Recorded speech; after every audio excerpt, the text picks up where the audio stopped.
જસદણના વિંછિયામાં પોલીસે આરોપીઓનું સરઘસ ન કાઢતા પોલીસ સ્ટેશનમાં થઈ ધડબડાટી, ઉકળતા ચરુ જેવી સ્થિતિ। જસદણના વિંછિયામાં ઘનશ્યામ રાજપરાની હત્યા મુદ્દે નીકળતા ચરુ જેવી સ્થિતિ જોવા મળી રહી છે। પોલીસે આરોપીઓનું સરઘસ ન કાઢતા પોલીસ સ્ટેશનમાં થઈ ધડબડાટી અને પોલીસને ટીયર ગેસના સેલ છોડવા પડ્યા। આજકાલ રાજ્યમાં કોઈપણ ગુનામાં આરોપી ઝડપાય એટલે પોલીસ રિકન્સ્ટ્રક્શનના નામે આરોપીઓનું સરઘસ કાઢે છે। આ એક ટ્રેન્ડ બની ગયો છે, પરંતુ આ ટ્રેન્ડની વિંછિયાની પોલીસે હત્યાના કેસમાં ન અપનાવ્યો અને લોકો વિફર્યા। પરંતુ સવાલ અહીં કાયદો વ્યવસ્થાનો છે। લોકો ધારે તેવી રીતે પોલીસ કામ ન કરી શકે, કાયદાની મર્યાદામાં રહીને જ કામ થઈ શકે।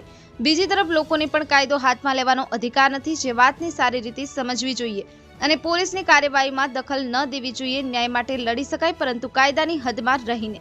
બ્યુરો રિપોર્ટ, ગિરનાર અવાજ ન્યૂઝ, રમેશ સત્યની સાથે।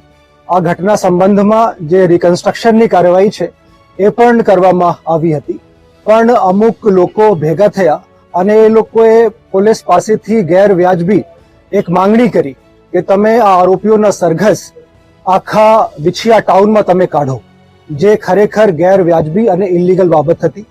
અમે આ લોકોને સમજાવવાનું પ્રયત્ન કર્યું, પણ આ લોકો માન્યા નહીં અને પછી સામેથી આમાંથી અમુક લોકોએ પથ્થરબાજી કરવાનું શરૂ કર્યું, જેથી કરીને પોલીસે જે ગેસના સેલ છે એ પોલીસ દ્વારા છોડવામાં આવ્યા છે, લગભગ 10 જેટલા, અને 52 જેટલા આરોપીઓને ડિટેઇન કરવામાં આવ્યા છે।